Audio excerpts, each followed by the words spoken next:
Let's bring in Democratic strategist Kevin Walling. Kevin, when you look at the Mamdani effect, are you concerned that it's going to hurt your party overall? Hey, John, great to be with you. Listen, Thanks. I think you're seeing Republicans go out of their way to try and tie national Democrats, the Democratic Party writ large, to Mamdani in New York. And that's simply not the case. I wrote an op-ed for Fox last week making the case that you look at the November election, and yes, he's on the ballot in New York, but you got two center-left pragmatic women with a record of bipartisanship as our standard bearers for the Democratic Party for governors of Virginia and New Jersey. Mikey Sherrill in New Jersey and Abigail Spanberger in Virginia. Those are the real leaders of my party with, like I said, a record of bipartisanship, deals on infrastructure, deals on bringing funds back to their states that are running on a center-left pragmatic position and not this kind of far-left Democratic socialist position. Those are the Democrats I'm supporting, and I think that's where the party's actually headed. Okay, but you're not really answering the question, and I want to bring you back to that. I mean, you say that he's far left. Is he good for the party?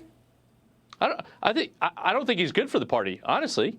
Again, because Republicans are going to use this as a cudgel against us in every single election, trying their best to tie any kind of Democrat with a D next to their name to this individual, when that's simply not the case. We're running on our record in these different states and these different localities and should be judged on the merits of what we're campaigning on and not tied to one particular person. Similar to, I don't think Republicans want to be tied to folks like Marjorie Taylor Greene or Thomas Massie, who've been called out for their anti-Semitic views by Republicans on this very network. Judge us by, the characters that we put forward, not by someone else running in a race that's not ours. John Fetterman won election on the blue ticket in a purple state, and he says he doesn't think much of the Mamdani candidacy, doesn't think it's going to help. Listen to John Fetterman.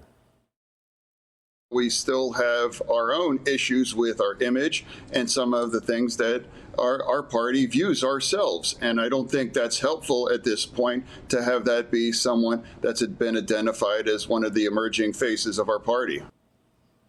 Meantime, Bernie Sanders, on the other hand, you might expect, I guess, that Bernie Sanders would go for Mamdani because they both carry the Democratic Socialist tags. But Bernie Sanders thinks it's great to have him running as mayor of New York City. Listen. So I think that the issues that we are talking about, an economy that works for all, not just the few, demanding that the wealthiest people, largest corporations start paying their fair share of taxes.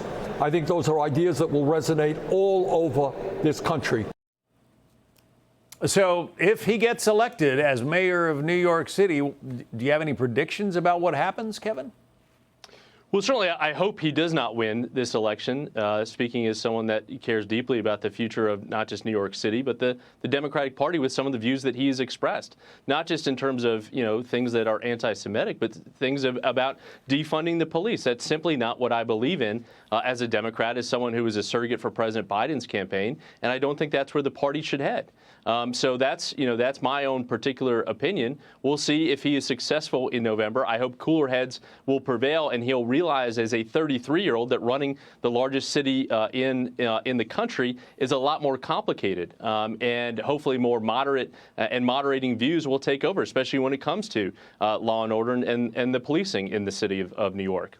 Yeah, he is young. He, as I understand it, didn't really have a lot of work experience before he got elected to the Albany State House. So, yeah, trying to run the largest city in the country, the most populous city in the country, that would seem to be a tall order for a guy who's really not run much of anything in his life. Exactly right. And again, I think, he ran an energetic campaign that spoke to a lot of the issues that New Yorkers are frustrated about when it comes to the cost of living, when it comes to affordability. And he certainly caught lightning in a bottle in this moment. And again, I hope that moderating forces will prevail. And as you're starting to see him actually kind of pivot more towards the middle on questions of policing, for example, and the future of the police commissioner in the city that's doing a really good job. But again, we'll see how this process plays out come November. Kevin Walling, a Democratic strategist. Kevin, thank you. John, good to be with you. Hey, it's Will Cain. Click here to subscribe to the Fox News channel on YouTube. It's the best way to get our latest interviews and highlights. And click to subscribe to the Will Cain podcast for full episodes right now.